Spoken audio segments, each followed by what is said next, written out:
Shambho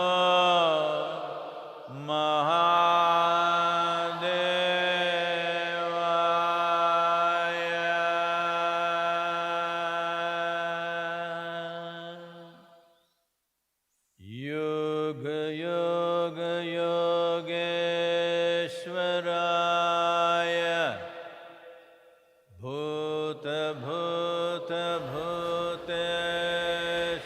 Bhuteshwaraya Kala Kala Kaleshwaraya Shiva Shiva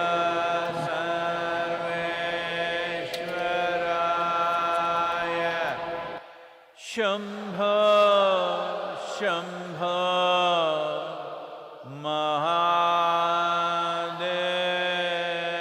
Mahadevaya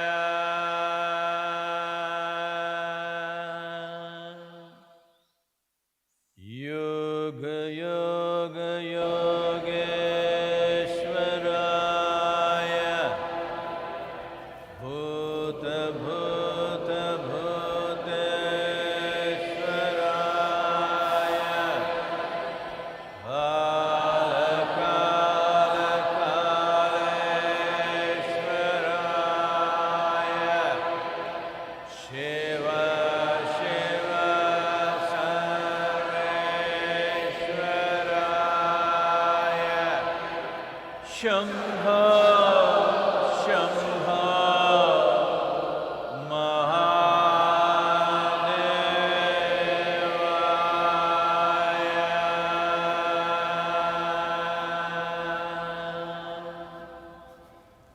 Yoga Yoga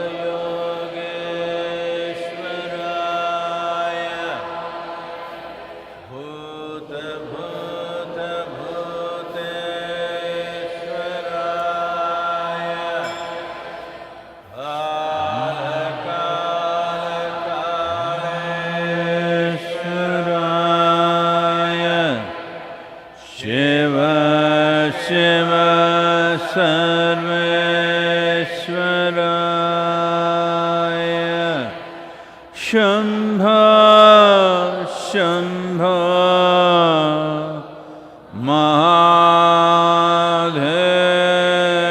Mahadevaya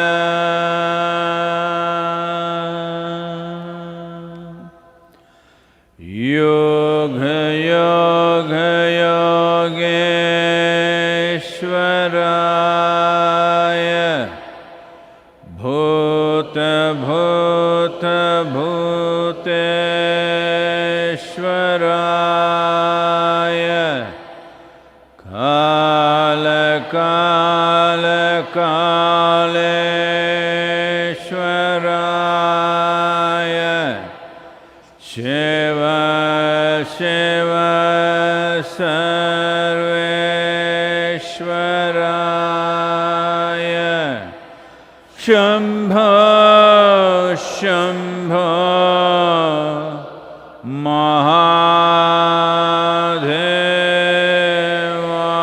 Mahadevaya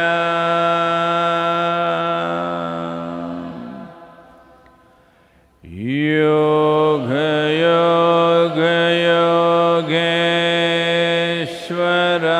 Yogeshwaraya Bhuta Bhuta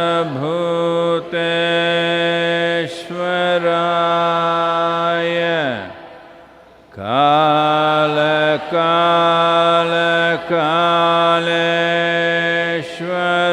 Kaleshwaraya Shiva Shiva Sarveshwaraya Shambho Shambho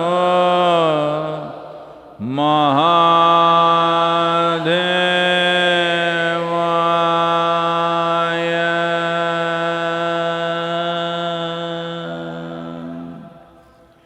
Yoga Yoga Yogeshwaraya Bhuta Bhuta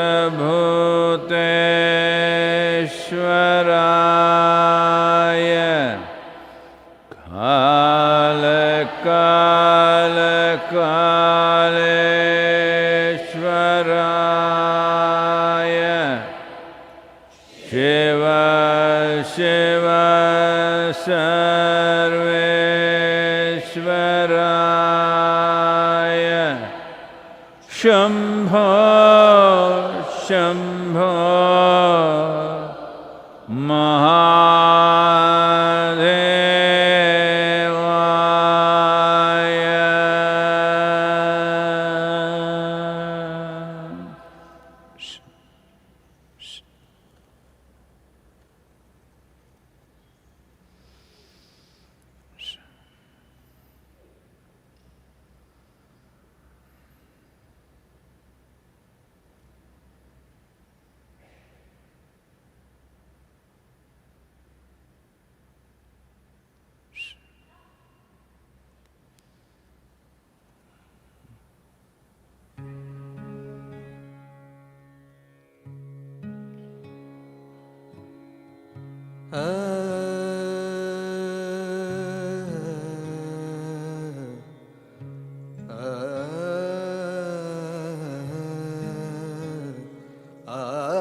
ನುಡಿದರೆ ಮುತ್ತಿನ ಹಾರದಂತಿರಬೇಕು, ನುಡಿದರೆ ಮುತ್ತಿನ ಹಾರದಂತಿರಬೇಕು, ನುಡಿದರೆ ಮುತ್ತಿನ ಹಾರದಂತಿರಬೇಕು, ನುಡಿದರೆ ಮುತ್ತಿನ ಹಾರದಂತಿರಬೇಕು,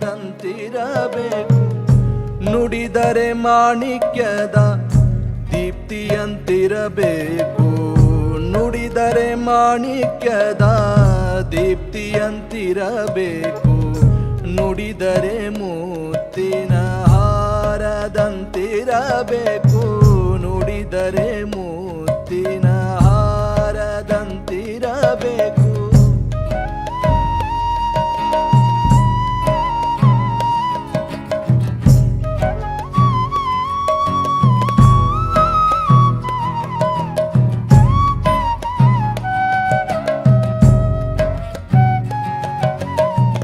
ನುಡಿದರೆ ಸ್ಫಟಿಕದ ಸಲಾಕೆಯಂತಿರಬೇಕು, ನುಡಿದರೆ ಸ್ಫಟಿಕದ ಸಲಾಕೆಯಂತಿರಬೇಕು, ನುಡಿದರೆ ಲಿಂಗ ಮೆಚ್ಚಿ ಅಹುದಹುದೆನ್ನಬೇಕು, ನುಡಿದರೆ ಲಿಂಗ ಮೆಚ್ಚಿ ಅಹುದಹುದೆನ್ನಬೇಕು, ನುಡಿಯೊಳಗಾಗಿ ನಡೆಯದಿದ್ದರೆ, ನುಡಿಯೊಳಗಾಗಿ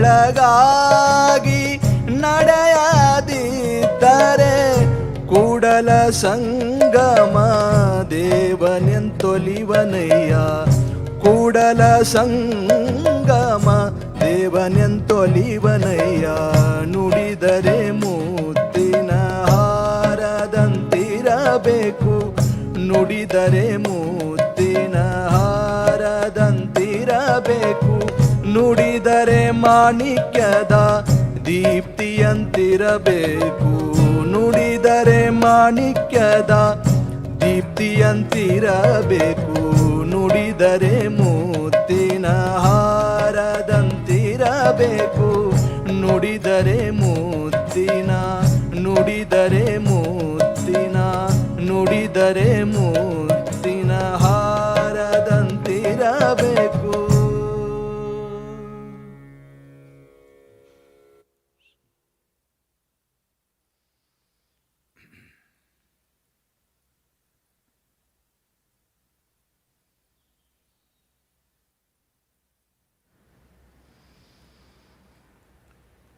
जय जय जय महादेव, जय जय जय Mahadev,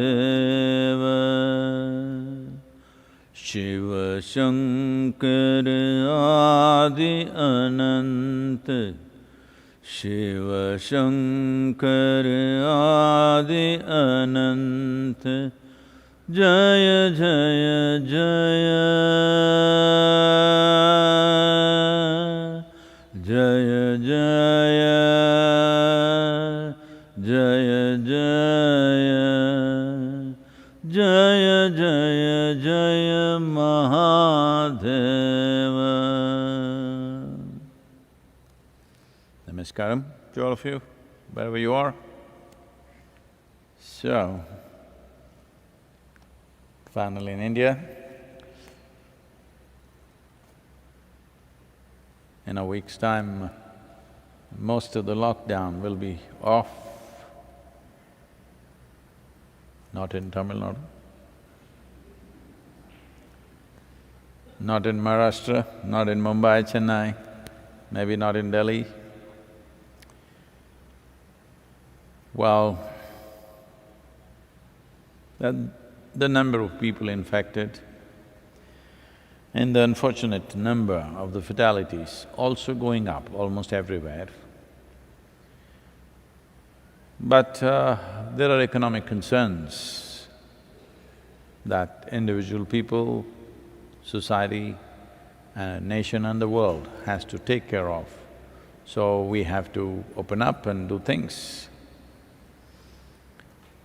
And also, if you were not very competent with what you're doing, you may just completely forget how to do it if you give you such a long break. And one day it happened, as usual, Shankaran Pillai was complaining about, most people think their boss is stupid.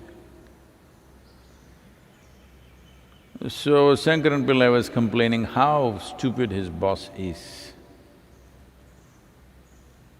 Then the wife said, if he was smarter than what he is, you would have lost your job long time ago.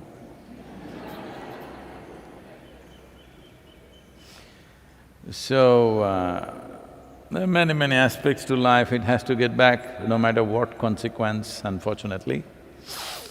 The consequence may not be pleasant for everybody, but inevitably the world has to open up. I think India is opening up judiciously. Fortunately, the high infection areas are limited just to probably some 20 districts in the whole country. Of over 700 districts, only 20 districts are seriously a challenge. So they're cordoning off those districts. Well, the lockdown being released is on one level a psychological release for people, but in terms of economy it can't really burst forth because interstate travel is restricted, inter-district movement is restricted. Goods can move but people cannot move. With all this, I think it's a judicious way of doing it. Simply wildly opening it up could be crazy. It is nice, at least in India, it is not happening because of people's compulsions. I want to have a haircut, I want to have a drink, so I'm going out, no, I don't care what happens to somebody. That is not the way it is happening. To whatever extent we can act responsibly and open it up, to that extent it's happening, it's nice. Well, United States has hit over 100,000, 105,000, and UK is rapidly trying to catch up. For a small country, a small island, I'm sorry, we shouldn't say it, a great island like that, I think they've crossed 40,000, am I right? 40,000? Something like that, near that number. Next only to United States. But South America is catching up big time, irresponsibly. Certain things were done and now they're paying the price. A huge number of fatalities in Brazil and other countries also may catch up. So, in that sense, I would say largely most of the Asian countries have done better than the European nations and the two Americas. Canada, I think, is in control because always there is social distancing out there, I think. It's a big country with small number of people. So, at times like this, where you're walking a certain line, in a way, not knowing what is tomorrow's situation. I must repeat this, that we still don't know what is this virus, what it can do. We know a few things, but we don't know all of it. So, for those of you who do not know what is a virus, it is not even a full-fledged life, it's just a bunch of chemicals with certain genetic material in it. It is not like a creature that it can eat, thrive, reproduce, no. It is just a chemical reaction of certain kind with a little genetic substance. It is half a life. Handling half a life is a little difficult. If it was a full life, we could find out what it is. It is a half a life. So, we have not really figured much about it. There is no clear one scientific voice which says, this is the nature of this virus, this is what it will do, and this is what we can do to it. There is no such voice yet. I don't know how long it'll take. Looking back at the history of virus attacks, major attacks that have happened in the past, well, normally what we are always looking at for reference is the 1918 Spanish flu and somewhere in 1800s another one, and plague and stuff like that. The pandemics, which were not all caused by similar kind of life forms, they were different, but looking at that, even then we did not figure what it is. But somehow after a period of time they died down by themselves or they learned to live with us. Many people who are fighting, after some time learn to live with each other, you know. Just like that, the virus may learn to live with us without causing too much harm to us. A whole lot of people are living with people, not necessarily out of love, but simply because they're not causing too much harm, it's okay. So virus also may become like that, it doesn't cause too much harm. In India, the recovery rate is over 47%, I think, which is probably the highest in the world. Actually, it could be much higher because the number of people tested, among them it's 47. There could be equal number of people who are not tested or more number of people who are not tested, they're just recovering without even going to the doctor. So, our recovery rate is extremely good. Because of that, this easing of the lockdown, a calibrated easing of the lockdown may work pretty well, except in a few cities where the concentration of population is such, and also in many of the cities, the level of pollution and whatever else, their lifestyles and stuff, their immune systems may not be the same as that in smaller towns and in villages and in the yoga center, of course. So, we may come out of this pretty well. I have a gut feeling by mid-September, we will be almost in the normal economic activity in this country. Can't say the same thing about many other nations. But it's just a feeling. I don't have any data to support that feeling. No data is supporting that. But somehow I have a strong feeling by mid-September, things should be almost normal in terms of activity in the country. But without the world getting normal, the country may not get fully normalized because international travel and international import-export of goods, all these things need to happen, otherwise there is no absolute normalcy. But still, in terms of our movement, by September we must be 100% okay in this country, this is my feeling. As I said, there is no any data supporting me right now. Hope that data turns up in the next few weeks. Well, this is the nature of life.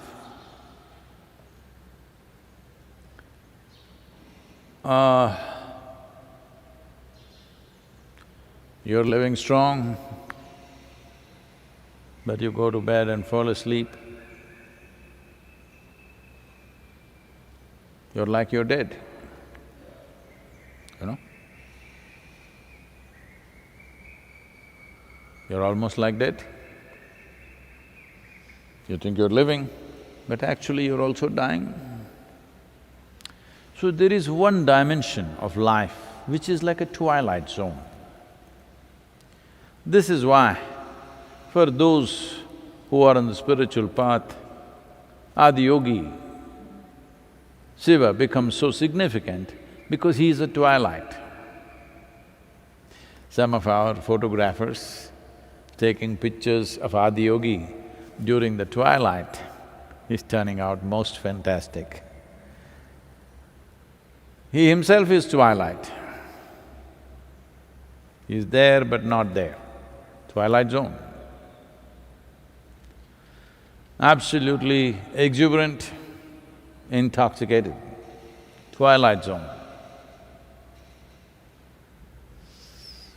A very wonderful, a magical yogi, but crazy man. So twilight zone, you can play twilight zone only if you stabilize your system. If you become in such a way, there is not an iota of compulsion in you, then you can play twilight. Otherwise, if you're not so stable, if you go into twilight zone, you will get sucked into the other one. If you are very strong life, you can play with death. There's enormous excitement in that. Yes, because just see how many impossible things human beings do, dangerous things, just to feel those little butterflies in the stomach, you know. People jump off mountains, climb mountains, fly, do this, everything that you consider as adventure is actually playing with death. When you play with death and come out successfully, it is called adventure. If you don't come out, people will say you were stupid. That's all.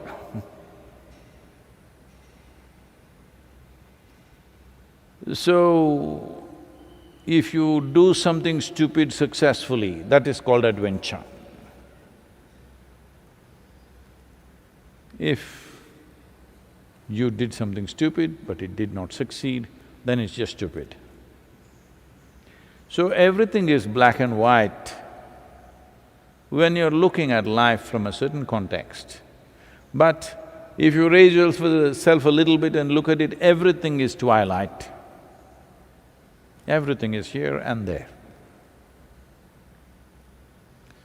These days, you know, with these webinars and conferences, there's a problem. I raise my left hand, my right hand is going up in the screen.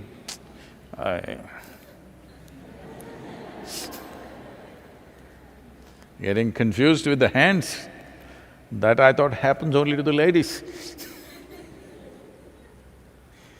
But I look there, I raise my right hand and my left hand comes up.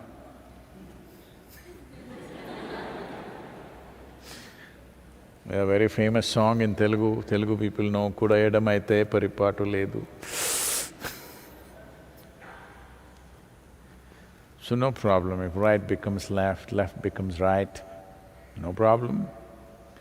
This is yoga, because yoga means union. There is no this and that, there is only this and this. It's a twilight zone.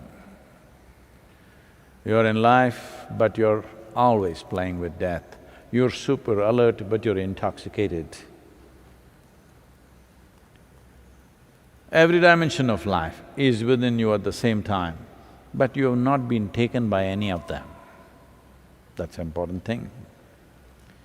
So as a part of this, I started writing a series of poems called When.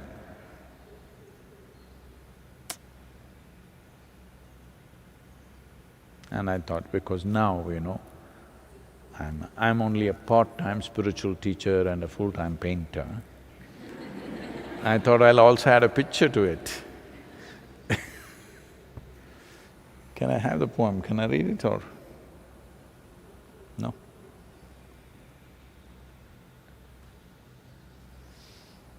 If you get that one here, I can read.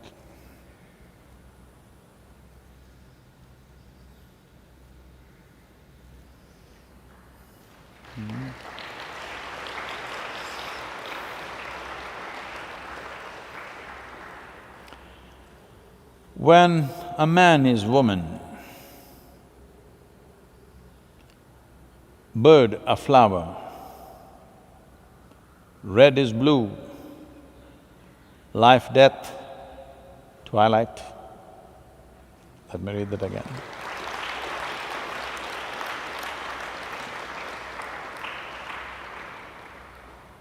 When a man is woman, bird a flower, red is blue, life, death, twilight. Well, you know, when I was young, I've seen some people painting, but I didn't even want to look at it because I thought it was too sissy for me to even sit there and do anything like that. I was into all kinds of other kinds of activity which was challenging in a different way. I thought it's not for me, I'm not saying this in any derogatory way, but I thought it's something that certain people do, largely women will do it because they have that patience to sit down and draw something. I was fine with what's already there in the existence I didn't have to draw it. And I never went to a drawing class or a painting class my drawing books were always empty. I never even ever filled a coloring book in my life. But here I am sitting through the night, virus.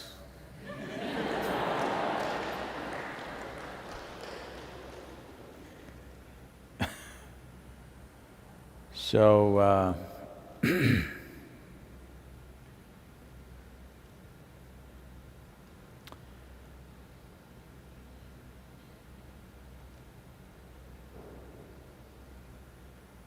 there are many concerns in one's life, but the greatest concern in one's life should be that you never stepped out of a stupid mold that you put yourself into. That is the worst thing to happen. Whatever that mold is, you never stepped out of it. This means you used the instruments of support and structures which will bring a certain amount of certainty and security as tools of imprisonment. That's what it means. This may be anything. This could be psychological, emotional, physical comforts, psychological comforts, emotional comforts. We create a few structures so that every day you don't have to mess around with everything. That's the idea of creating some stability around us. But if that becomes your prison, that is the saddest story of the lot. Well, you fought, you had a disaster going, a disaster happened in terms of your career or your marriage or your whatever, okay? It's okay. But the greatest disaster is, you built your own prison and you never could step out of it. You've always been on a lockdown. Well, that should be the main concern. That is the concern that spiritual process is addressing without creating anarchy. Usually, that concern is addressed by… you know, the hippies addressed this concern, let's break everything. Well, they paid the price and they all went back and again became straitjacketed. Because you can't physically break everything around you, spiritual process, yoga means just breaking everything, but not externally, internally.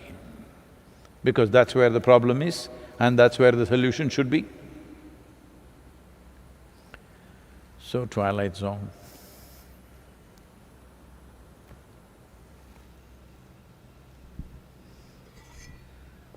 First question is from Sheetal.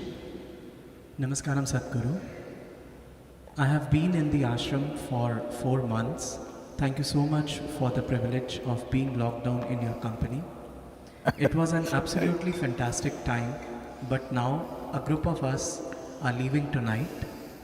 Ashram is one of the safest place on the earth, but now we are forced to go out because we have some She cannot leave obligations. tonight. Can she leave tonight? They can, is it? Anyway, there is a curfew in the town from 9 p.m. to 5 a.m. All the night birds, I'm telling you. I think that's across the country or it's just in Tamil Nadu, I'm not sure. Is it across the country? 9 p.m. to 5 a.m. curfew, definitely it's here. I do not know whether it's just in Tamil Nadu or across the nation. Anyway, she We can't need a live tonight. pass. There is quite a lot of trepidation in our minds. What can we do to be and feel safe, Sadhguru?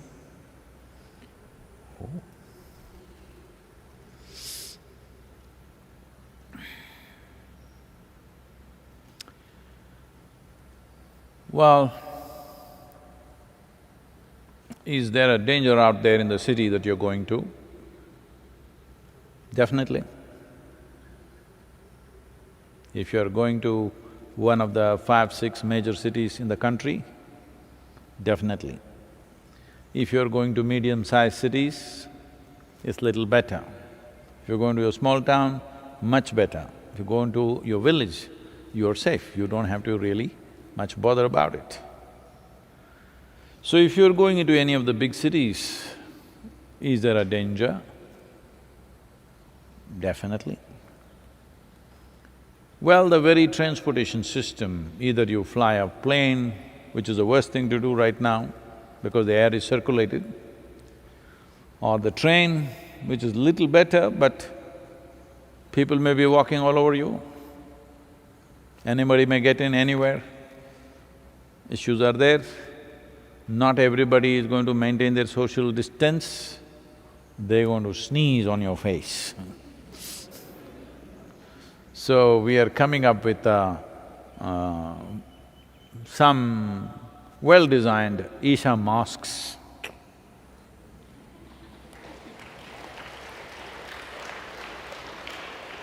This is a little different in design, which I'm sure there'll be a lot of debate about it, because it has only one string, no bottom string. Because one of the problems of wearing mask like this tightly is, slowly the oxygen level in your blood will come down over a few weeks of wearing it. Well, that is one of the symptoms of this virus, that you have what is called as hypoxia, your oxygen levels keep going down and you don't know when it's happening and people collapse and die. So, wearing the mask all the time, which is mandatory now. If you step out of the ashram, even inside the ashram it is, but because there's a lot of space, sometimes you may not be wearing.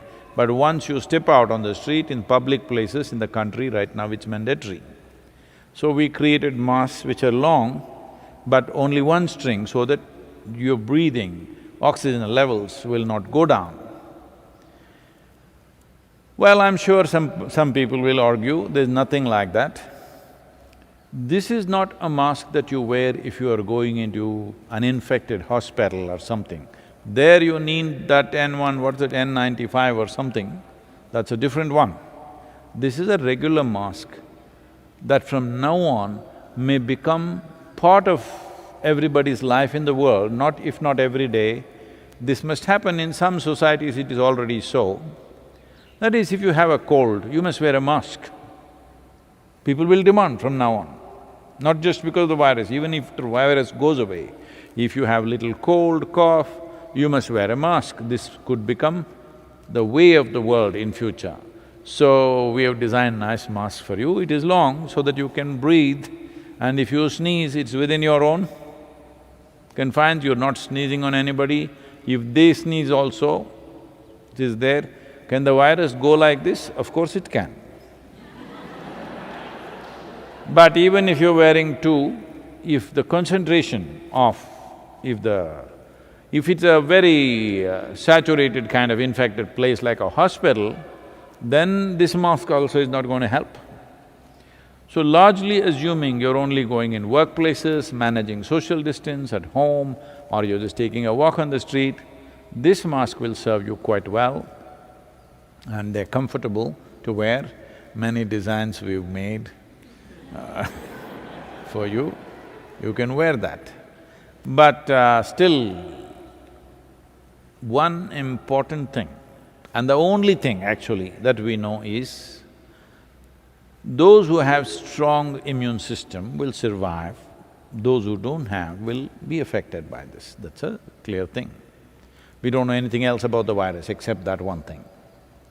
So for that one thing, how to boost? One thing is you must keep your practice, which is the biggest thing, that your immune system will be very high, we have sufficient… I don't know if you watched this talk with this Harvard, researchers from the Harvard Medical School and what is that? What's the name of the hospital? Another… Beth Israel. Hmm? Beth Israel. Okay. Beth Israel Medical Center, both of them have researched on the Isha Yoga practices and they've manifested what is happening at that level where the inflammatories and other BDNF and other markers are clearly showing the immune levels are much, much higher for people who are doing the practices. So at least now, it may happen in the world that people actually practice. I'm not saying you're not practicing, you are. Actually, we may have the highest level of retention in terms of doing practices in the world for any large organizations teaching out there. So, everybody should keep the practice. But there is one more thing that we are making, it'll… because of lack of skilled workers who have been absent for some time, who are now coming in slowly, we are creating what is called as a kavach or kavacham. This is done with the science of what is called as rasa vaidya. It is the Indian alchemy and it is done in a certain way that you can actually wear this bracelet on your arm. They come in different sizes. If you were wearing it where it can be seen, it's a small size, but if you want to wear it on your cuff muscle or something, or you can wear this during the daytime, when you go to sleep you can wear the big one so that it is in contact. It is done with the science of rasa yoga, rasa vaidya, and it's a consecrated piece. Definitely it will boost your immune system. I know there will be lots of arguments about it. See, it's like this. For example, in Karnataka, in the villages, people 100% see it this way, because in the villages there is no vegetable market or anything. People go out and pluck some greens, always there is some legumes or lentils. Greens, legumes and lentils, and ragi as a cereal. If you eat these three things, you will live for 100 years. This kind of thing. Now, somebody will argue, where is the proof? People have lived. People who have lived, eaten like that, simple nourishment, they have lived very long. But today we've gotten into this, what we know for 1,000 years that works, it has to be proved in a laboratory. Which laboratory? It has to be in one of the major universities in United States. Even if it happens Europe, we don't listen anymore. It has to come from United States. Only then it is true. Ragi, green leaf, legumes and lentils, and working in the field, you will live long. No proof till They study 5 people in some major university and tell you, yes, it is so. But it'll take 10, 12 years or 25 years. By then, you would have eaten all the bad food and you're gone. So, there will be arguments about it, but I've already experimented with this with a small group of people and it's worked incredibly well. Well, I did not need any proof because I know it works for me. Today I'm alive because of that. Because when all the doctors said I won't last more than a few months, when they said 100% you cannot survive this, well, here I am. They look okay. Actually, if you had seen me 20 years ago, post-Dhyanalinga, how I was and how I am today, I am at least 20 years younger, not 20 years older.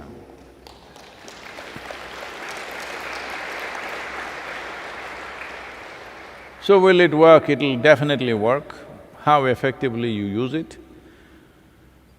In the daytime, you can use a little one, because otherwise it may look odd wearing a long copper one. Or you could wear it in your cuff muscle where people cannot see. Or in the night you can wear a long one, in the daytime you can wear a little one. So if you're going out, particularly to big cities, this kavacham will make a phenomenal difference for you. This should be ready in terms of… we already have many, but it should be ready for people in large numbers, probably in a week or 10 days' time, most probably. Let us… right now, they're saying June 8th is when really next step of relaxation happens. June 15th is when it's set, but in Tamil Nadu it's 21 days. I think entire country, it's 21 days, step-by-step relaxation. In 21 days, definitely it'll be available in large quantities. So, it will be only given first come, first served basis, so if you need it, you book it. We don't know what the costs are right now, it shouldn't cost too much, but there is a lot of work involved in that, so there will be some cost, but it shouldn't cost too much. So if you… we don't know what it'll cost, only when we mass produce it, we will know what it will cost. Because this is the first time it's being done. What we had done earlier were much more expensive because they were heavy and they were made in a certain way. Now we worked on the design and made it very light and easy to wear. So this kavacham could give you that confidence to go into Mumbai.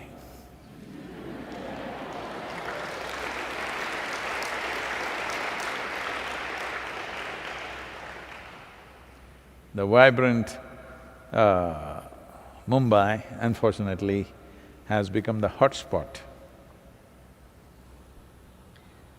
The next question is from Runjun. Namaskaram Sadhguru. We are in middle of a big crisis and government, citizen, everyone is trying their best. But at the same time, some people have filed petition against government to levy 70% special corona fee on liquor. I'm a lawyer and I want to know if you think government is right in their actions. They have filed petitions to… because they don't want to pay that 70% extra levy. Oh. See, if you're consuming something on a regular basis, whatever it is, this is not a moral judgment on people. Whatever it is, if it costs too much, you will complain. It's natural for them to complain. But now the problem is, the state governments, they don't have any revenue, but they have to run the services. All of us expect the services to happen, but we are behaving as if we are not a democratic nation. We want this service in place, but who's going to pay for it? Where is the money? We are not thinking about it. This is like some teenage children will be there, I don't care where you get it from, I just want it. We are still juvenile like this. When it comes to democracy, we are actually very juvenile. We don't understand that we have a role in making it happen. We think you just do it, you got elected, right? You do it. That's not the way to look at it. At the same time, there is another aspect to this. Because there is a virus, because there is danger and death all around us, the government will slowly, incrementally start coming into our life more and more and more. This is not just the government. Many major companies in the world are also getting into our life more and more and more. If I open my phone, the damn Google is putting my own talks to me.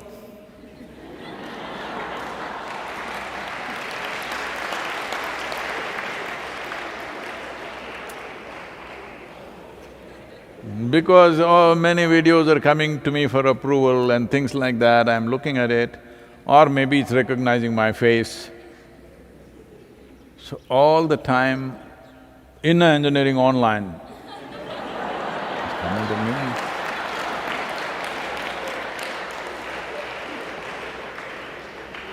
I'm humble enough, every time I see the ad, I think about it, do I need it? Do I need…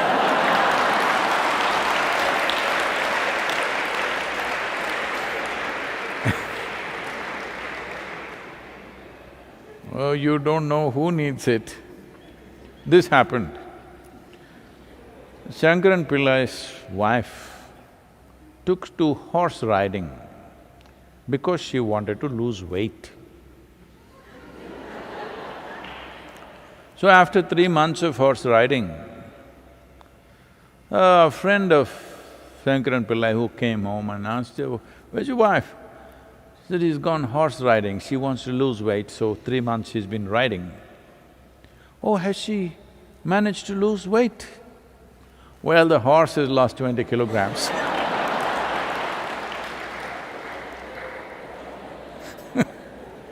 Somewhere weight loss is happening.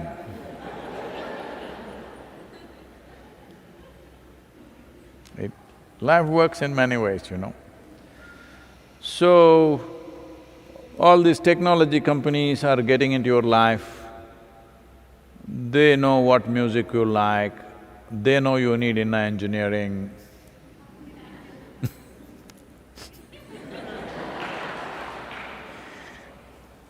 Like this, everybody is incrementally trying to get into your life, get into your life, get into your life.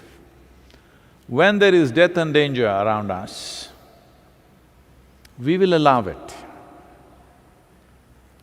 I think, as citizens of this nation and this world, we must keep account of all the incremental encroachments that have happened into our life during the virus era.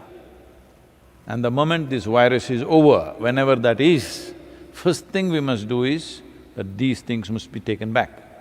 Right now in certain countries, I'm not supposed to name them, in certain countries, right now they're tagging people for temperature monitoring. Not only if you're entering an airport or a place, right now everywhere they're showing the guns, temperature guns. At least they're not putting a rectal thermometer into you wherever you go. You must be lucky for that technology, you know. So, they are now looking at how to tag every citizen so that your temperature is monitored. If your temperature goes up, immediately people will come to your house and check whether you're COVID or not.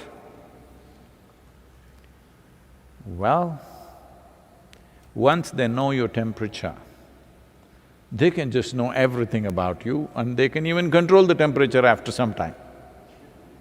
Yes, they can. So lots of liberties that we have fought for, lots of individual freedom that in every nation, in their own way, people have fought for and earned something, all that may get wiped out with the virus. So in every nation, the citizens, the responsible citizens of every nation should keep account of all the encroachments that are happening. Don't protest now, don't create problems now because government has an onerous job on its hands. both in terms of maintaining health, limiting fatalities, and maintaining the economic process, above all maintaining essential services without any revenue attached to it. That's not a simple challenge. So we should not protest and struggle and give speeches on this right now. Right now it's all right, they will enter our lives. But we must keep account, and moment this virus is over, we must see these things are pushed back, at least to where it was. This is an important responsibility of every citizen, of every nation in the world. We must take care of this, otherwise we will become the animal farm. You know what I'm talking about? George Orwell's Animal Farm. I know, you're not immersed in literature, it's okay. So, where slowly monitoring, they want to know your heartbeat. Already lot of people have given it up, they're wearing tags around their thing, their heartbeat is being monitored. Well, you may think this is safe, and it may be safe, your heart goes like that immediately, one cardiac specialist will come and see you or call you or do something, well, you may live little longer, but this can go to any length. Once there is, a dip into your life, then not just your heart, your brain also they can control after some time. So it's very important at a time like this, nobody should cause problems, because the responsibility and the onerous task that any government has right now is not enviable. It is a terrible responsibility. So at this time, please don't raise any of these things, but when it's over, we must push back. About 70% levy upon alcohol, because they know that's the only thing you will buy. If they knew that you will all register for inner engineering online, maybe they would have levied it. No, we have given 50% discount. But they know anyway you will queue up for alcohol, they're levying it, they need money. It's as simple as that. So that's not a thing to protest or cry about right now, because you can't tax the food, people need food and they don't have enough money. Everything else that's considered essential cannot be taxed, actually it has to be relaxed, because people are in trouble with their personal economics. For families, little families, the economics are real trouble right now. Food and nourishment problems are not only for migrant labor and very poor people. Middle-class families will start having nourishment problems in the next month or so if they don't get back to their jobs. Already it's happening, but it will rise. Like how very poor people have nourishment problems, middle class and reasonably well-to-do will also get there very soon, within 4 to 8 weeks' time. So this is not a time to tax the food, to tax anything that is absolutely essential for people's survival. The only thing that they can tax is those things that they feel is non-essential. But the drinking people, they feel it's absolutely essential. I don't want to dispute, I don't want to get into the dispute, I am not in this. But right now, among the items that we can tax, we can only tax those things that even if you tax, somebody will anyway buy it, only that you can tax. If you tax something that if you tax it too much, nobody will buy, that is no good, that's not good for revenue. So, a little expensive intoxication, if you want easy, no expense intoxication, you must come to me. But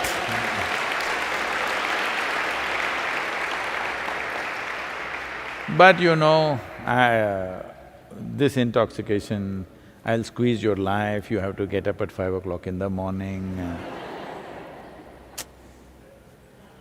But no tax. Namaskaram, Sadhguru. how do I break my Ronana Bandha with my parents once they have passed?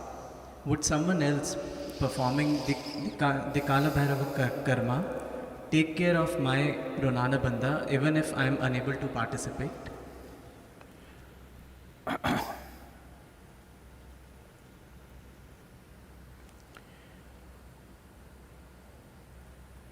Wow.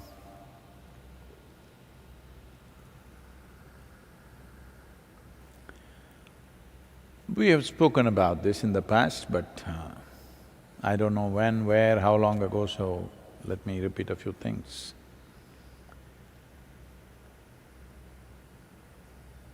Your Runanubandha with your parents or with your children is strongest till you're 21 years of age. Once you cross 21 years of age, it is called as the first quarter. In the yogic way of looking at it, 84 is the cycle of life. The first quarter is 21. Up to 21, if you lose a parent or if you lose a child below 21 years of age, the pain will not just be emotional, it'll be physical. It will manifest in the body because there is a strong Runanubandha. But beyond 21, it is largely psychological and emotional. When we say Runanubandha, what you suffer emotionally or psychologically, that's not what we're talking about. We're talking about physical memories. Bodies have memories.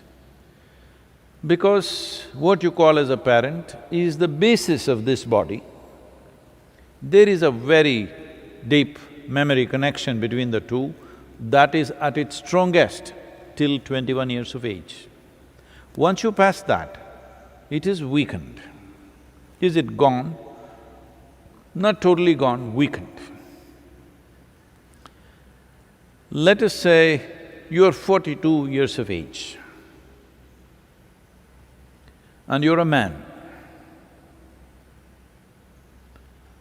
Then you still have a reasonably painful Runanubandha. But let us say you're 42 years of age and you're a woman. Your Runanubandha is almost negligible. Not that it's not there, it's there, but very, very low. So, the suffering that you go through is largely emotional and psychological.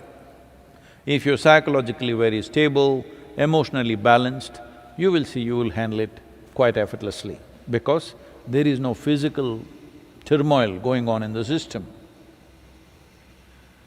But the same thing, if they lose their husband, that Runanubandha is physically painful because that is a different type of Runanubandha. I don't want to go into the detailed mechanics of what it is, but if you are over 42 years of age and you are a woman and you lost a parent, this is why in this culture, women are not required to do karmas. Karma is done for the dead, not so much for you. But if you're below 21 years of age, it's very, very important you do it because it's both for the dead and for you. It's very important for you because the person who died, whatever happens, happens. But your life can be in a constant turmoil because there is a physical memory which torments you at a different level. Even if you're mentally stable, emotionally very balanced, still there is a certain torment going within you.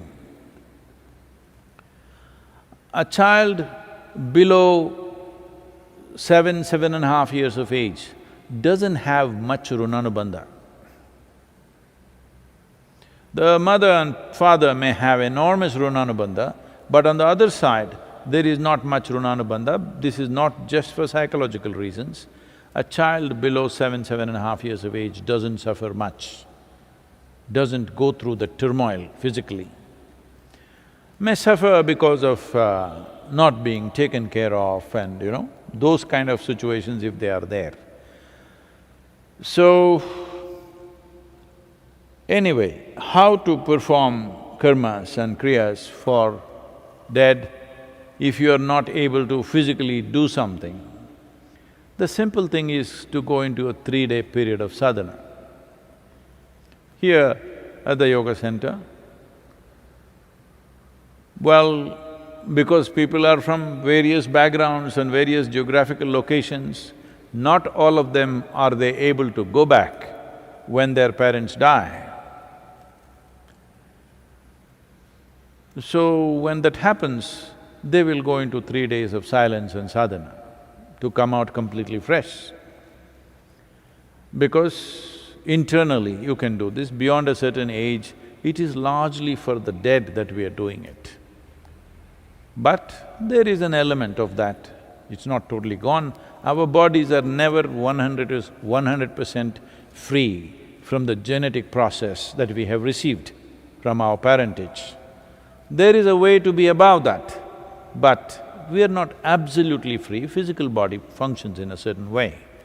So, just 3 days of withdrawal and a certain type of sadhana, if you don't know anything else, simply just do the Maha Mantra, Om Namah Shivaya intensely for 3 days as much as you can.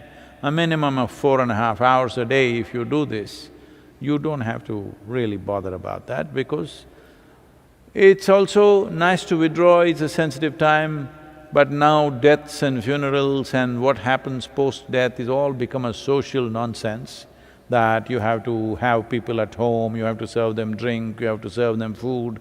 This… in the Western countries it's become a big thing, even in India, certain kind of thing is building up. It's best that you just withdraw from society and nonsense and spend some private time. When somebody significant in your life passes away, it's important that you withdraw and do something with yourself rather than simply trying to run the social thing like a distraction. This social thing is, people's way of handling their grief is, let's go to the movie, let's read a book, let's watch the television. Don't look for distractions. When there are troubles within us, we must address it head on.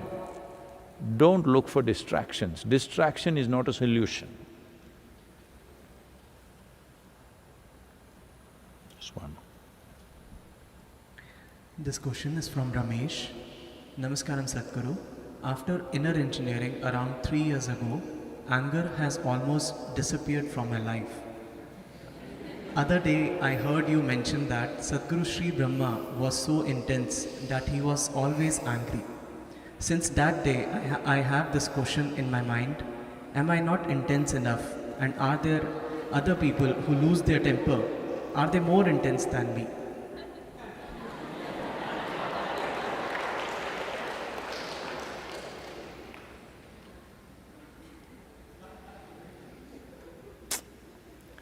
During the lockdown period, we are talking after the lockdown, okay?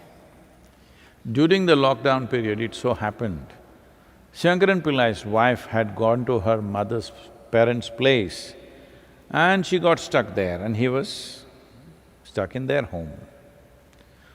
So she called at the end of 2 months and all these days there were concerns about you whether going to live or die, so it was all about that. But now when she called because she's about to come back, how's the house? Have you kept it well? Shankaran Pillai looked around and said, well, all the house plants are dead.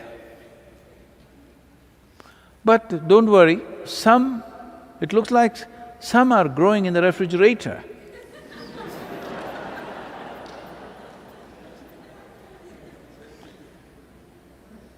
So, my anger went away and it's nice, but Sadhguru Sri Brahma was angry.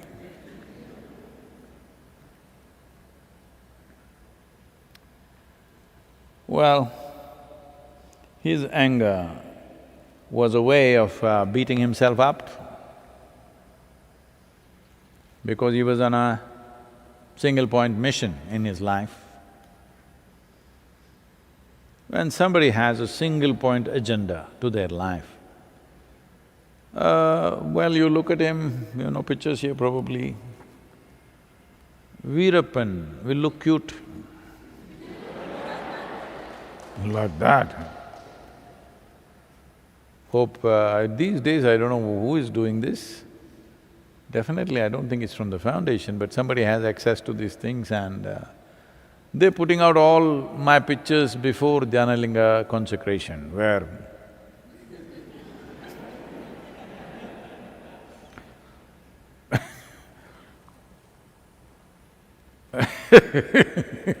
when you have a single point agenda to your life, you become in a certain way. And people who have single point agenda, the yogis do these kind of things. They take a bite from a scorpion because they don't want to forget their goal and sleep. One scorpion sting, it'll keep you next 24 hours, bang, the nerves will jangle. Or they will cut their finger and put a lemon on it, it'll pulsate. Have you ever tried it? It'll be going bang like that, like Shruti box, pain. So you're never going to sleep, you're never going to forget what your goal is. So similarly, you can do similar things psychologically. You put a pin into your head so that all the time it's hurting, so that you don't turn here and there. So when people have single point agenda, different people handle it differently, some people handle it like that. He was not angry with anything, he was simply angry. Simply just like that, which is difficult for you to do. You need a reason to be angry. Somebody should do something that you don't like, only then you're angry. You're not simply angry. And above all, anger is something that costs so much energy. Most human beings cannot be angry intensely for more than 2 minutes. They will dissipate. Intense level, they may maintain rancor, they may maintain resentment. See, whenever you've been angry, just see, it's just few seconds or maybe a minute. After that, you only maintain resentment. Resentment is sim, anger in sim. It's like a slow poison. Anger is full poison.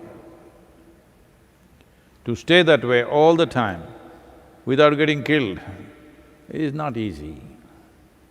So this is a certain kind of sadhana. This is coming from a culture which was bred because of an extraordinary situation.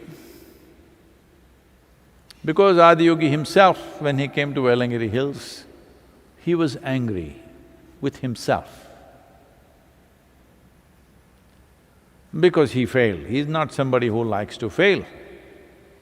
He's not used to failure. So when he failed, he was just angry. It took him 3.5 months to cool down a bit. Because of that, he left certain kind of energies and he bred a certain type of yogis who took to the same thing because they're sidekicks, whatever Shiva does, do the same thing.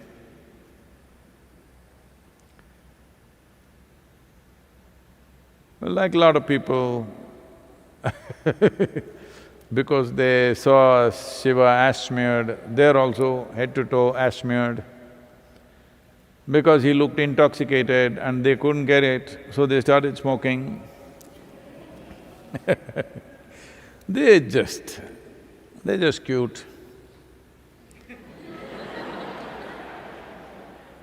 They are so enamored by him, they want to be like him some way. They carry the Trishul, all these things. It's a certain culture which has been bred like this.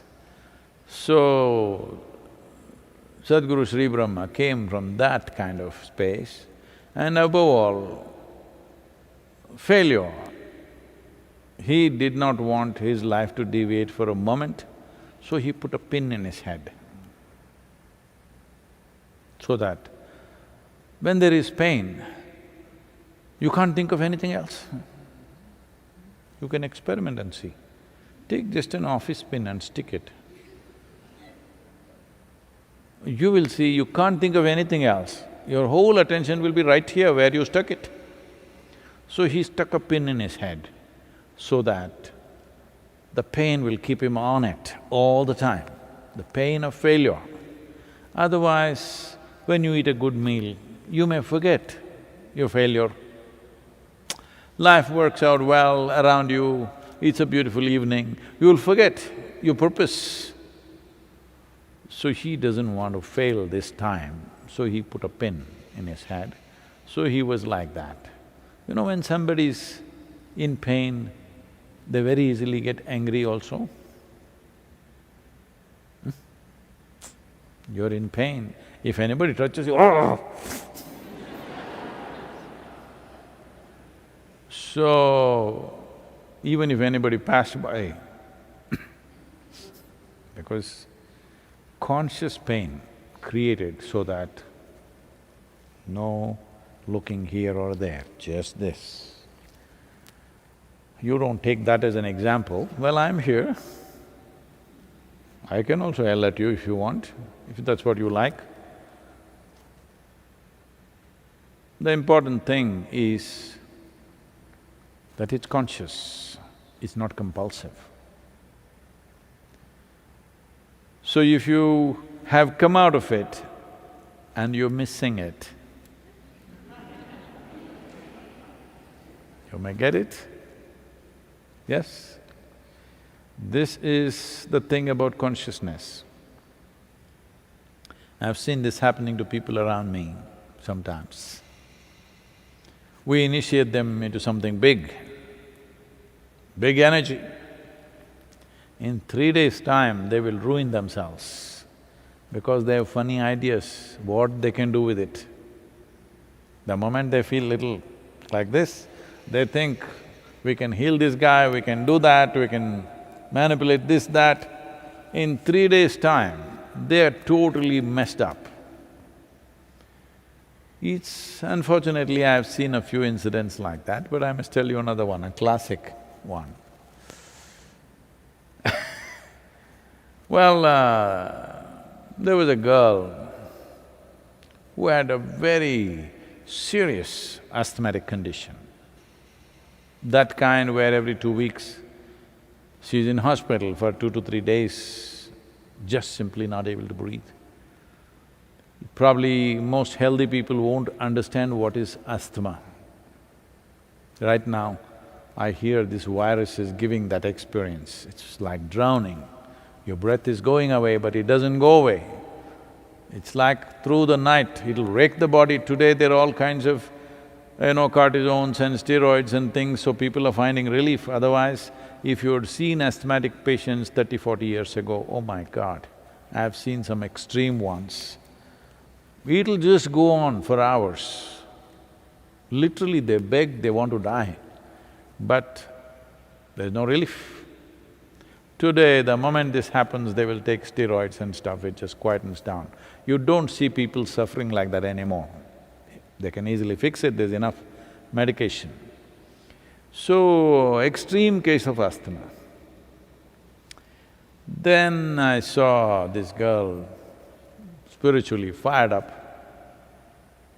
but body not supporting. Then I stepped out of my line and did something with her.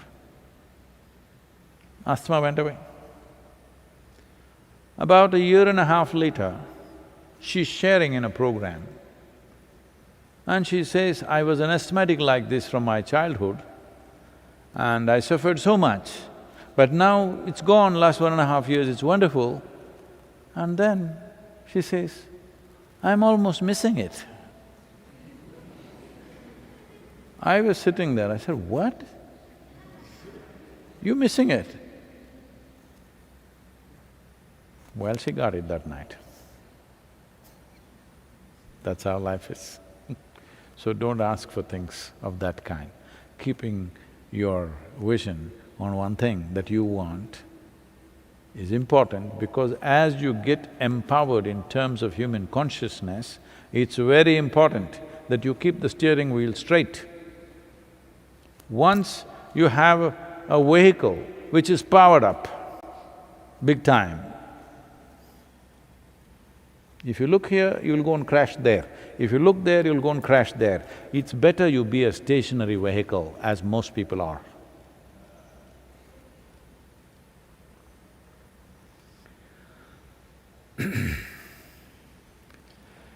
Yoga yoga yogeshwaraya bhuta bhuta bhuteshwaraya kala kala kaleshwaraya Shiva Shiva Sarveshwaraya Shambha